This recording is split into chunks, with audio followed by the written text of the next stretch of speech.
오늘 시편 46편 1절의 말씀을 통해서 우리가 나누고자 하는 하나님의 은혜와 하나님의 말씀들은 무엇이냐?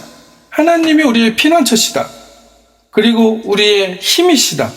그리고 우리의 삶 가운데서 환난들이 있을 때 나의 삶에 무슨 내 일들이 잘 되고 안 되고의 문제가 아니고 다양한 부분에서 우리의 삶에 굴곡이 있다는 얘기를 하는 것입니다. 그리스도인의 삶을 살아가는 사람들에게는 당연히 여기에 더해서 영적인 정쟁들이 더해지고 있다는 것을 얘기합니다. 하나님의 나라를 향하여 걸어가는 사람들, 하나님의 나라가 이루어지길 소망하며 살아가는 사람들에게는 하나님의 나라가 열매가 맺히는 삶을 살아야 되는데, 그 삶을 살기 위해서는 이 세상에서 주는 옳다고 얘기하는 것들, 가치 있다고 얘기하는 것들, 그것이 성공의 지름길이라고 얘기하는 것들이 하나님이 생각하시는 생각과 다른 방향으로 나갈 때가 많다는 것을 얘기합니다. 이것을 우리는 환난을 전체적으로 볼 때 이것을 우리는 환난이라고 얘기할 수가 있습니다. 그리스도인들은 세상에서 환난을 받으나 담대하라, 내가 세상을 이기었다라고 말씀하신 그리스도의 삶을 따라가는 삶, 그 삶을 우리도 살아가는 삶이 바로 그리스도인이라는 것입니다. 세상의 가치와 세상이 주는 수많은 그 생각의 방식들을 쫓아, 태도들을 쫓아, 그것을 쫓아서 하나님을 믿는다고 하면서 오히려 인간들의 관계를 중시하고 인맥을 중시하고 나의 학벌들을 중시해서 그것들이 없으면 마치 이 세상이 꺼져버리는 것처럼, 학벌이 중요하지 않다는 얘기를 하는 것이 아닙니다. 나의 공부하는 것들이 중요합니다. 이 공부하는 것들을 통하여서 하나님의 나라를 이루고 내가 도달한 그 성과들을 통해서 하나님의 열매가 맺히게 하는 것이 궁극적인 목적이지, 이것을 가지고 내가 어디를 공부했어요, 내가 무엇을 가지고 있어요, 내가 무슨 타이틀을 가지고 있어요, 내가 무슨 명예를 가지고 있어를 가지고 내가 무엇을 했다는 것을 드러내는 것을 세상은 즐겨하고 그것을 통해서 사람을 평가하지만, 하나님의 나라에서는 그것이 아니고 하나님의 열매가 맺히게 하느냐, 하나님이 주신 달란트와 재능과 그 모든 것들로 이것을 수단을 가지고 하나님의 나라의 영광을 나타내는데 사용하느냐를 하나님께서는 중심을 보신다라고 말씀하고 있습니다. 그것을 행하는 과정에서 환난들이 있다는 거예요. 없을 수가 없습니다. 가치와 가치가 부딪히는데, 상반하는데, 근본적으로 우리 마음에 어떠한 태도를 가지고 사람들과 관계하는가에 대한 그 가치가 들어있는데, 그것을 아닌 것처럼 하면서 할지라도 그 마음에서 울리는 진동은, 진실한 울림은 그대로 사람들에게 전해지고 하나님께 전해진다는 것을 말씀하고 있습니다. 이 환난 중에, 수많은 환난 중에 물론 나의 문제도 포함됩니다. 여러분의 문제가 중요하지 않다는 게 아니에요. 환난 중에 만날 가장 큰 도움이 바로 하나님이 된다는 것을 얘기했습니다. 다시 하나님으로 돌아가라는 얘기를 하는 거예요. 내가 환난을 만났을 때 그것을 해결해 보려고 아둥바둥 하지 말고 하나님을 바라보라고 얘기하는 것입니다. 하나님을 바라볼 때 하나님의 방식으로 하나님이 해결하시는 그 놀라운 기적들을 경험할 수 있는데, 그것들을 경험하지 않고 그냥 내가 환난이 왔으니까 이것을 내가 뛰어넘어 볼게요, 내 방식으로 해볼게요, 사람들 끌어들이고 인맥들 끌어들이고 어디 찾아가가지고 도와달라고 하고 사람에게 도움을 청하는 것이 아니고 하나님께 엎드려서 하나님께 기도하고 하나님이 드러나심을 바라볼 때, 하나님을 바라볼 때, 우리의 믿음의 눈을 들어서 하나님을 바라볼 때 하나님은 그곳에 하나님의 역사하심을 드러낸다는 것을 말씀하고 있습니다. 시편 46편 1절에서는 이 하나님이 우리의 삶에 아직도 여전히, 그리고 미래에도 그대로 우리와 함께 하시고 충만하게 나와 거하고 계시다는 것을 말씀하고 있는 것입니다. 하나님은 우리의 피난처시다. 여러분들이 강이 긴 기찻길을 걸어서 건너갈 때 어떻게 하시겠습니까? 만약에 기차가 그 기찻길을 걸어서 가고 있는데 기차가 온다면 어떻게 하시겠어요? 그것을 피해야 될 거 아닙니까? 무엇인가 기차는 지금 여기를 지나가야 되는데 나는 그 기찻길에 서 있는데 거기가 큰 대교예요. 그 길을 걸어가고 있다가 기차를 피할 수 있는 방법은 무엇입니까? 그 길 옆으로 비껴나는 거예요. 거기에 옆에 보면 그것을 피할 수 있는, 옛날에는 그런 것들이 있었어요. 그 길 옆으로 피할 수 있는 또 도피처가 있습니다. 하나님은 뭐라고 말씀하세요? 하나님은 우리의 피난처시다라고 얘기하고 있습니다. 세상의 수많은 가치들이, 세상의 수많은 태도들이, 세상의 수많은 명분들이 이것이 맞다라고 얘기하면서 우리의 삶을 뒤흔들 때, 우리의 생각을 뒤흔들 때, 우리의 믿음을 뒤흔들 때 어디로 피해야 된다는 말씀이십니까? 다시 하나님께로 돌아가야 된다는 것을 말씀하고 있습니다. 왜? 우리가 하나님으로부터 왔고 하나님으로부터 숨을 공급받고 살고 있고 하나님과 연결되어 하나님의 예비하신 축복들을 누리는 자녀들로, 상속자들로 살아갈 권리를 가지고 있는 자들이기 때문에 우리는 어디로 가야 된다? 하나님께로 다시 돌아가야 된다는 것을 말하고 있습니다. 이것을 바로 회심이라고 얘기하는 거예요. 하나님, 내가 죄 지었으니까 잘못했습니다. 주님, 용서해 주세요. 그리고 나서 같은 죄를 반복하면서 계속 그 죄에서 빠져나오지 못하는 게 회심이 아니고 회개가 아니고 하나님께로 그 마음을 돌리는 것. 너희는 전심으로 너희 마음을 하나님께로 향하라 라고 엘리야 선지자가 얘기하잖아요. 너희의 옷을 찢지 말고 마음을 찢고 너희의 마음을 하나님께로 온전히 돌리라. 어떻게 돌리는 것입니까? 주님이 나의 피난처시구나. 진정으로 이것을 알아차린다는 것입니다. 내가 이 순간을 피하는 피난처가 아니고 정말로 하나님께 피하지 않으면 내 인생에 해답이 없구나라는 것을 발견한다는 것이죠. 이것이 하나님이 만들어 놓으신 창조의 법칙입니다. 하나님이 우리가 여기에 존재하는 하나님이 우리를 존재하게 하신 이유예요. 왜? 우리는 하나님으로부터 나온 하나님의 자녀들이기 때문입니다. 그래서 우리는 하나님이 항상 우리와 함께 하시는 것을 믿고 살아갈 수 있다라고 얘기하는 것입니다. 하나님을 믿는다고 하면서 하나님은 나의 피난처시라고 하면서 하나님이 나와 함께 하신다는 것을 믿지 못할 때가 많습니다. 왜 이것을 믿지 못할 때일까요? 왜 그러냐면 나의 행위 중심이 되어 있기 때문이에요. 조건부적인 사랑을 하나님께 적용하고 있기 때문입니다. 하나님은 우리에게 조건부적인 사랑을 적용하지 않았어요. 조건부적인 사랑을 적용했다면 어떻게 됩니까? 예수 그리스도를 보내지 않으셨겠죠. 너희가 이것을 행하면 이것은 내가 너에게 이렇게 복을 주고 너희가 이것을 행하지 않으면 내가 너에게 복을 주지 않겠다라고 하나님께서 얘기하실 것입니다. 성경에 나와 있는 너희가 하나님 말씀을 따르면이라는 것은 무엇을 얘기하냐면 너의 온전한 마음이 하나님께로 돌아와 있다면 그 진정한 하나님의 창조의 법칙 안으로 들어와서 하나님의 말씀 안에서 그 법칙 안에서 내가 창조한 이 창조의 법칙들이 드러나는 그 세상을 드러내면서 너희가 살아간다면 그 삶이 복된 삶이기 때문에 하나님께서는 내게로 돌아오라라고 말씀하고 있다는 것입니다. 하나님 말씀에 순종하는 것이 진정한 절대 법칙이기 때문에 그 법칙이 순종해 살 때만이 나에게 정말 마음의 평안과 마음의 행복과 수많은 풍요를 누릴 수 있기 때문입니다. 우리는 부분적인 풍요를 누릴 수 있어요. 부분적인 평안을 누릴 수 있습니다. 부분적인 기쁨을 누릴 수 있습니다. 그러나 주님이 주신 기쁨과 주님이 주신 평안과 주님이 주시는 그 놀라운 그 풍요들은 다르다라고 하나님께서는 분명히 말씀하십니다. 어떻게 할 때 하나님의 방식대로 하나님의 그 법칙 안에 들어와서 하나님이 이루어진 그 법칙이 정말 존재하고 하나님의 말씀이 그대로 작동하고 있고 아직도 나를 붙들고 계시고 내 수많은 생각과 삶과 행동과 모든 것 안에서 하나님이 나를 붙들고 계시는구나 라는 것을 발견한 사람들, 그 상태를 발견한 사람들에게 하나님은 하나님의 자녀라는 것을 인쳐주신다라고 말씀하고 있습니다. 천국의 열쇠를 주시겠다고 했고 거룩한 열쇠를 우리에게 주신다라고 말씀하고 있습니다. 거룩이라는 것이 무엇입니까? 거룩은 구별되어 있다는 뜻이잖아요. 무엇으로부터 구별되어 있습니까? 내가 무엇을 안 해가지고 이것을 안 저질러서 거룩입니까? 천만에 만만에. 그것을 성서는 거룩이라고 하지 않습니다.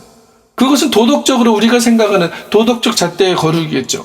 그러나 그 도덕적 잣대를 포함한 이것을 무시하는 얘기가 아닙니다. 자꾸 그것을 오해해가지고 그러면 도덕적으로 그냥 맘대로 해도 되겠네요 라는 것을 얘기하는 것이 아닙니다. 그것을 포함한 하나님의 놀라운 창조의 법칙은 무한하다는 것이에요. 그 안에서 우리가 하나님께서 주신 진정한 복을 누리며 살아갈 수 있다. 이것이 바로 오늘 시편 기자가 얘기한 하나님은 나의 피난처시오, 우리의 피난처시오 라고 말씀하고 있는 것입니다.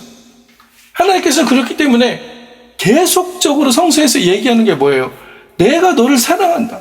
하나님은 사랑이라고 말씀하시잖아요. 내가 너를 사랑한다. 그리고 내가 너와 함께 있다. 그러면서 누구를 보내주셨어요? 하도 안 믿으니까 누구를 보내주셨어요?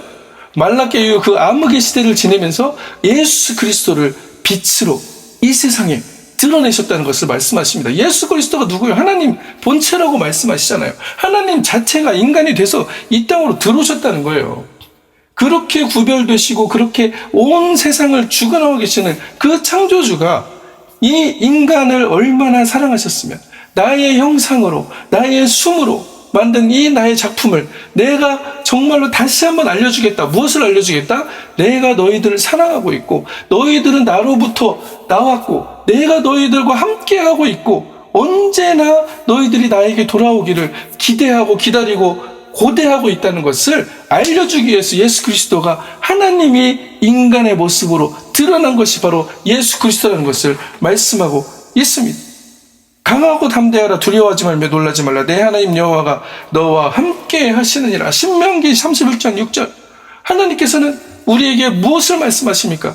내가 이렇게 했기 때문에 하나님은 나를 떠나셨을 거야. 내가 이렇게 안 하기 때문에 하나님은 나를 싫어하실 거야가 아니고 하나님을 너의 창조주로, 너의 예수 그리스도를 너의 구주로 영접한 사람들에게는 어떤 일들이 일어나냐면 하나님의 자녀로서의 권세가 회복되어진다는 것을 말씀하고 있습니다. 그런 사람들을 하나님께서는 부르실 때 어떻게 부르신다는 것이에요? 강하고 담대하라. 두려워하지 말며 놀라지 말라. 내 하나님 여호와가 너와 함께 하느니라 라고 말씀하고 계시는 것입니다. 엘리사가 게하시의 눈을 열어서 하나님의 군대를 보게 하신 그 사건을 기억하시길 바랍니다. 여러분 주위에 수많은 하나님의 도우심과 하나님의 준비하심과 하나님의 이미 이뤄놓으심들이 이미 그 충만하게 있는데 우리는 그것을 쟁취할 믿음을 가지고 있지 않다는 거예요. 왜? 조건부적인 믿음을 가지고 있기 때문에 내가 이것을 하면 하나님은 날 사랑하실 거야. 내가 이것을 하지 않으면 하나님은 나를 떠나실 거야 라고 생각하십니다. 그러나 하나님은 뭐라고 하십니까? 이미 너의 폐부 속에 내가 들어가 있다. 내가 너와 함께 숨쉬고 있다. 내가 내 숨을 너에게 불어넣었잖아. 생기를 불어넣었잖아. 하나님이 나의 숨이라고 고백하면서 왜 네 좋을 때만 하나님이 같이 숨쉬고 있다고 그러고 네 싫을 때는 하나님이 네가 못 믿겠으면 하나님이 같이 안 있다고 얘기하냐는 것이죠. 하나님은 내가 믿고 안 믿고를 떠나서 어떻다는 것입니까? 하나님은 나를 창조하셨고 나와 함께 동행하고 계시다는 말씀을 하고 있습니다. 그러면서 계속 우리의 문을 두드리시는 거죠. 너 정말 네 눈에 가리워져 있는 그것을 깨고 깨어나라. 사도 바울이 눈에 비늘이 벗어졌던 것처럼 우리 눈에서도 그것이 벗겨지고 정말 무엇을 하신다는 거예요? 하나님이 그럼에도 불구하고 나와 함께 하셨구나. 그럼에도 불구하고 나를 사랑하셨구나. 그럼에도 불구하고 아직도 그리고 영원히 나를 손 붙잡고 가시는구나. 강하고 담대하고 두려워하고 놀라지 말고 하나님 여호와가 너와 함께 하시니라라고 말씀하신 이 말씀을 붙들라라고 말씀하고 있습니다. 여호수아에게도 똑같은 말씀하시죠. 1장 9절. 내가 너에게 명령한 것이 아니냐. 강하고 담대하라. 두려워하지 말며 놀라지 말라. 내 하나님 여호와가 너와 함께 하시니. 신명과 여호수아 마찬가지입니다.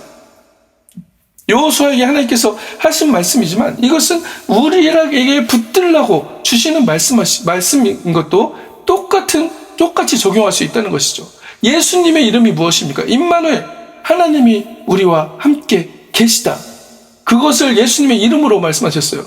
하나님, 예수의 이름의 뜻은 무엇입니까? 예수와 하나님은 구원이시다. 왜? 하나님을 통해서만이 우리가 진정으로 하나님의 자녀가 될 수 있기 때문에 그 권세를 얻을 수 있기 때문이라고 말씀하고 있는 것이죠.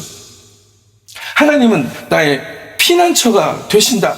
이게 보통 그냥 읽으면은 아무 의미가 없고 내가 그냥 그럼 당연히 하나님 나의 피난처지. 내가 피할 때 피할 수 있는 곳이야 라고 얘기하지만 그 이야기에서 한 걸음 더 나가서 무슨 얘기를 하고 있느냐? 하나님께 피하지 않으면 아무런 의미가 없다는 것을 얘기하고 있습니다. 그렇기 때문에 너희 옷을 찢지 말고 마음을 찢고 돌아오라. 왜 마음을 찢으라는 거죠? 내 마음이 어디에 향해 있는가 하나님께서 아신다는 것입니다.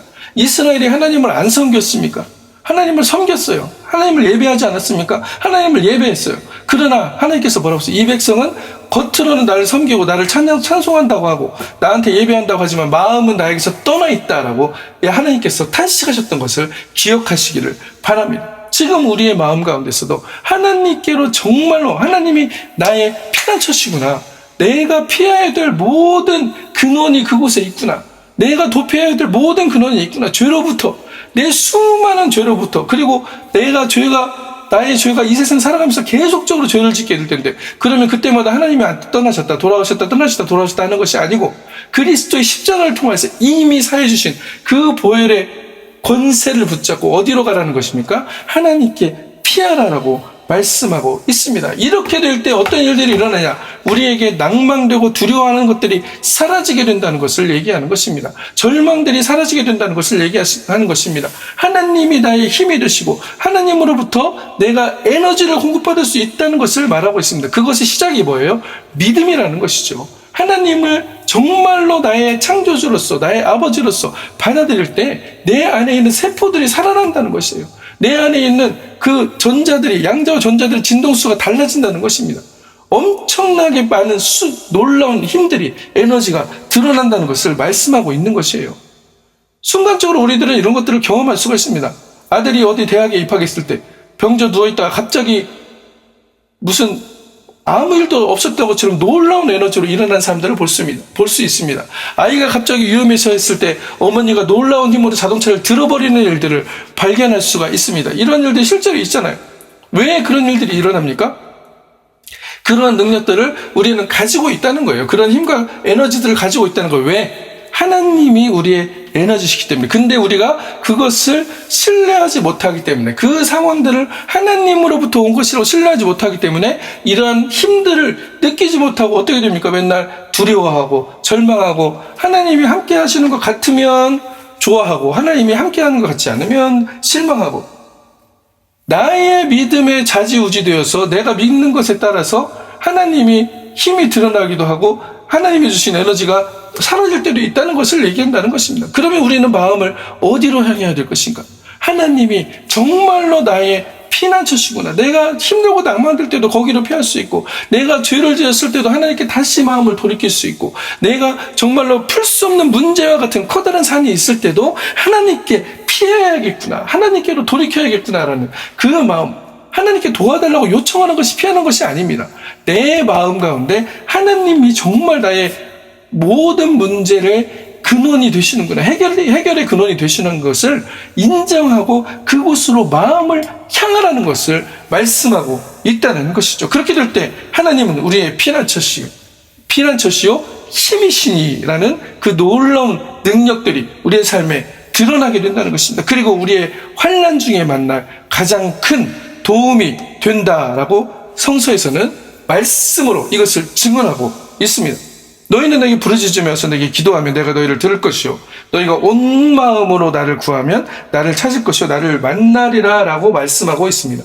온 마음, 전심, 간셈 헤르츠, 독일말로 간셈 헤르츠입니다. 어디에도 다른 마음이 없다는 거예요. 이 마음의 태도가 얼마나 중요한 것인가를 성서는 계속적으로 얘기하고 있습니다.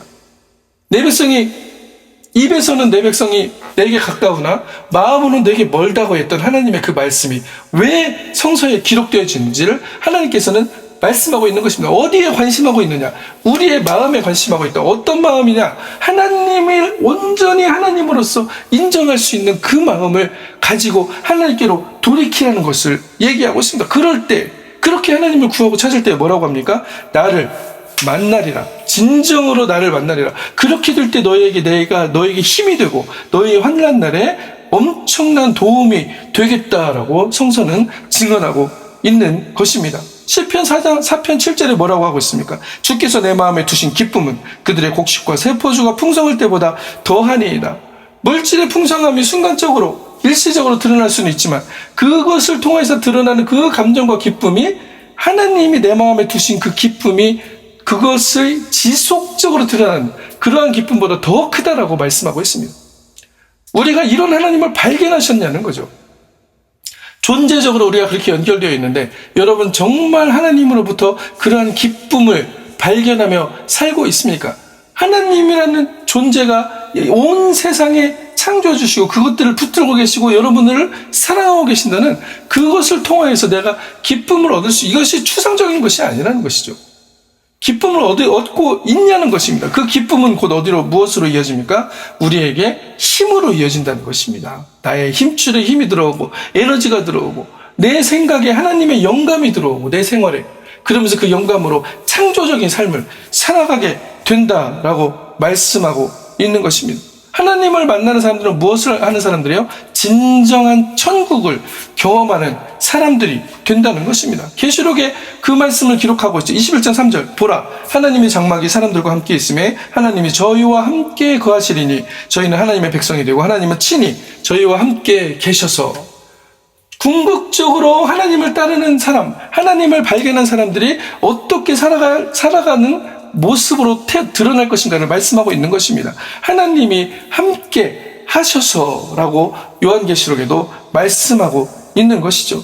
그렇기 때문에 우리의 마음 가운데 하나님의 나라가 임할 수 있다라고 얘기하는 것입니다. 하나님의 나라는 볼 수 있게 임하는 것이 아니요 또 여기 있다 저기 있다고도 못하리니 하나님의 나라는 너희 안에 있느니라. 누가복음 17장 20절에서 21절의 말씀입니다. 이미 도착한 하나님의 나라, 이미 주어진 하나님 나라, 이미 풍성하게 우리에게 와 있는 하나님의 축복들을 우리가 누릴 수 없는 이유는 무엇이냐?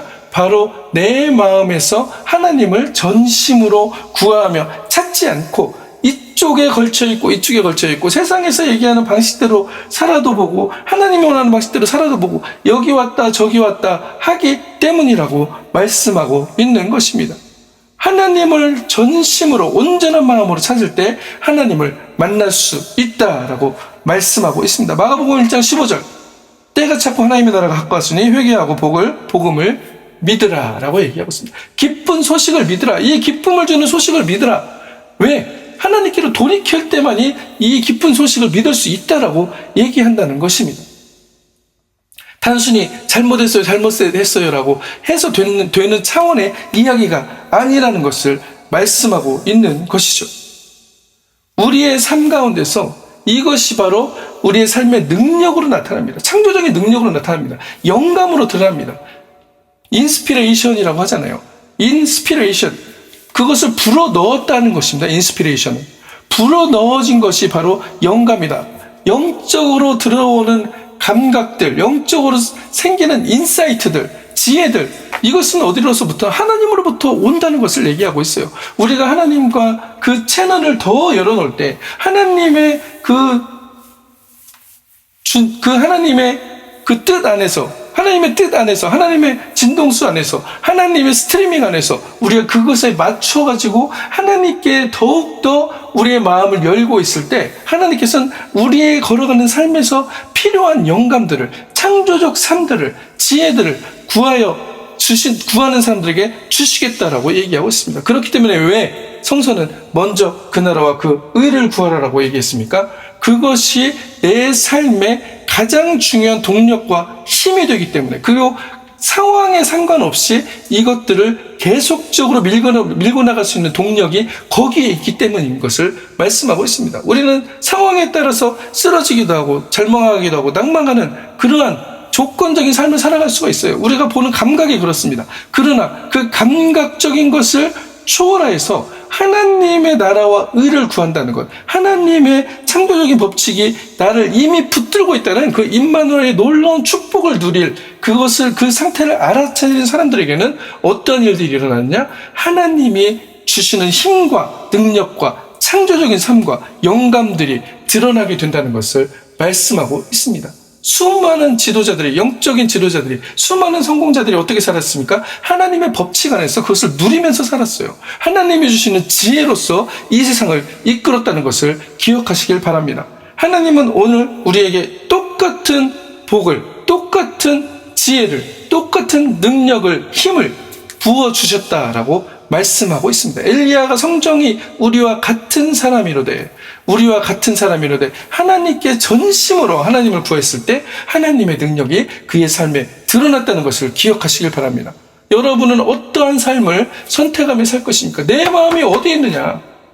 하나님께서는 오늘도 묻고 계십니다. 우리의 전심을 다하여 하나님을 향하고 하나님께 돌이킬 때 하나님은 우리를 만나주시고 우리에게 지혜의 능력을, 에너지를, 하나님의 창조적인 삶을 부어주시겠다고 말씀하셨습니다. 이 능력을 가지고 하나님이 함께 하심을 온전하게 드러내어서 이 세상에서 수많은 분야들에서 정말로 하나님의 재능을 가진 자들로 두각을 드러내며 하나님의 나라를 이루어가는 놀라운 기적의 주인공들로 거듭나시기를 그리스도의 이름으로 간절히 축원합니다.